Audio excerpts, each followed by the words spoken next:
Hello friends, welcome to you all. Today I'll be talking about an important aspect of communication that largely gets ignored for various reasons.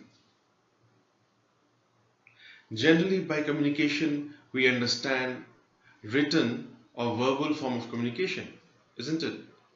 But there's an important aspect of communication that I'm going to talk about, and that is listening. What is listening? What are the benefits of listening? Let's look into that. Do you know there's a difference between listening and hearing? We as human beings excel at hearing. Hearing is when some sound waves enter through one ear and they leave from another ear. Nothing gets absorbed. But listening, things get retained, things get absorbed. But alas, today, listening is a dying art. Because even before the other person has stopped speaking, we are busy either making up answers in our mind, or we are trying to impress the other person, or we are trying to ignore the person. So listening is that act in which you give the fair chance to other person to say things. I'm not saying that we should not give our views or we should not disagree with the person. We can do all that, but still we can give the other person a chance to speak and listen wholeheartedly.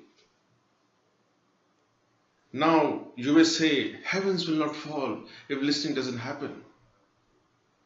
For that, let me take you to the times of yore, to the times of the Mahabharata, the world epic. As the story goes, there were two clans that were fighting for a piece of land.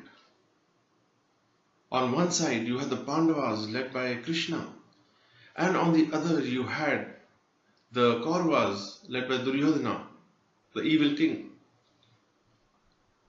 Krishna at the onset realized that if this war has to happen, there's going to be large-scale annihilation, destruction. So he goes with a proposal to Duryodhana, goes to his courtroom and he says, look here Duryodhana, if this war is going to happen, no one is going to benefit. It's going to cause a lot of misery to people. So just give back our 5 villages and the war will not happen. Do you think that day Duryodhana was listening?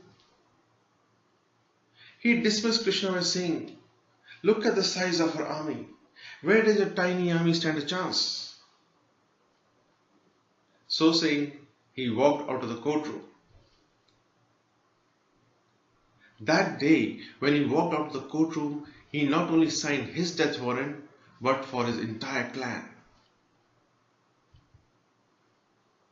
And when the war happened and it ended, and Duryodhana lay there dying, Krishna walks up to him and says, Duryodhana, if only you had listened to me. But it was too late.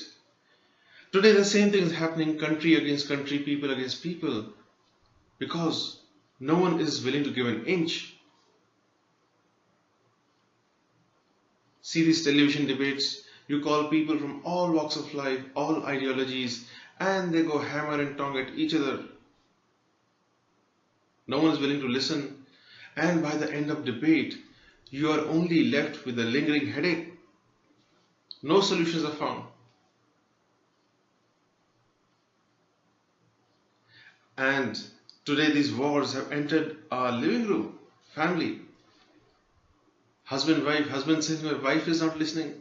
Wife says my husband is not listening. The poor kids say my parents are not listening.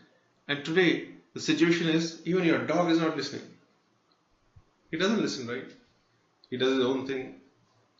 So with so much non-listening happening, where is the chance for reconciliation to happen? Where is the chance for love to blossom? Is the question.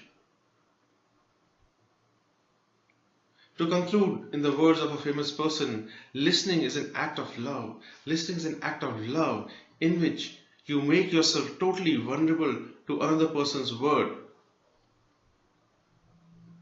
And when you do that, something beautiful happens, something flowers, something will blossom inside you. So friends, cultivate the habit of listening. It will hold you in good stead and also for others.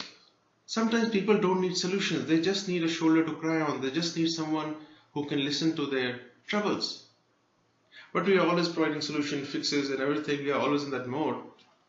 So give listening a chance. With that, I conclude for today. Like, share, subscribe my videos. With that, I end for today. Thank you.